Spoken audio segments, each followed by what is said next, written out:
వేర్పాటువాదం ఎన్ని కుతంత్రాలు పన్నినా రాష్ట్రం సమైక్యంగానే ఉంటుందని విజయవాడ ఎంపీ లగడపాటి రాజగోపాల్ అన్నారు. శ్రీవారి దర్శనార్థం తిరుమలకు చేరుకున్న ఆయన బస చేసిన అతిథి పాన్ వద్ద మీడియా సమావేశంలో మాట్లాడుతూ రాష్ట్రం సమైక్యంగా ఉండాలని మెజారిటీ నాయకులు ప్రజలు కోరుకుంటున్నారని, రాష్ట్రాన్ని విభజించలేరని అన్నారు.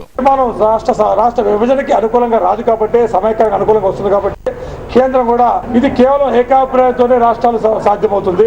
ఆంధ్రప్రదేశ్ లో కూడా ఇది దేశవ్యాప్తంగా సంబంధించిన అంశం కాదు. రాష్ట్రంలో ఏకాభిప్రాయం వస్తే కానీ బయట కూడా చెప్పడం జరిగింది.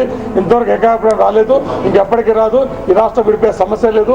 190% మంది పైగా ప్రజలు చాలా బలంగా రాష్ట్ర సమైక్యంగా ఉండాలని చెప్పి ఒక చిత్తూరు కడప లేకపోతే తిరుపతి సరే, నిజామాబాద్ సరే, ఎక్కడైనా సరే రాష్ట్ర ప్రజలు అత్యధిక సమైక్యాన్ని కోరుతున్నారు. ఏ పార్టీ అయితే విద్వేషవాదాన్ని రగిలిస్తున్నారో ఆ పార్టీలు చేసే కార్యక్రమాలకి ఇవాళ మద్దతు కొరవై ఇవాళ సడక్ బంద్ చేపట్టినా లేదా ఏ బంద్ చేపట్టినా పట్టుమని 10 కూడా రాకుండా ఇవాళ ప్రజలు గ్రహించారు కాబట్టి ఇచ్చిన ప్రభుత్వాలు ఎన్ని నిర్ణయాలు చేసినా ఈ రాష్ట్రం విడిపోయే సమస్య ఖచ్చితంగా లేదని మనకు ఖచ్చితంగా చెప్పగలం. ఎప్పుడు ఎన్నికలు జరిగినా సమైక్యవాద పార్టీలకి 270 స్థానాలు పైగా సమైక్యవాద పార్టీలకి వస్తాయి. ఇటువంటి వేర్పాటువాద విచ్ఛిన్నకర అరాచక శక్తులకి పట్టుమని 20 సీట్లు కూడా వచ్చే అవకాశం లేదు.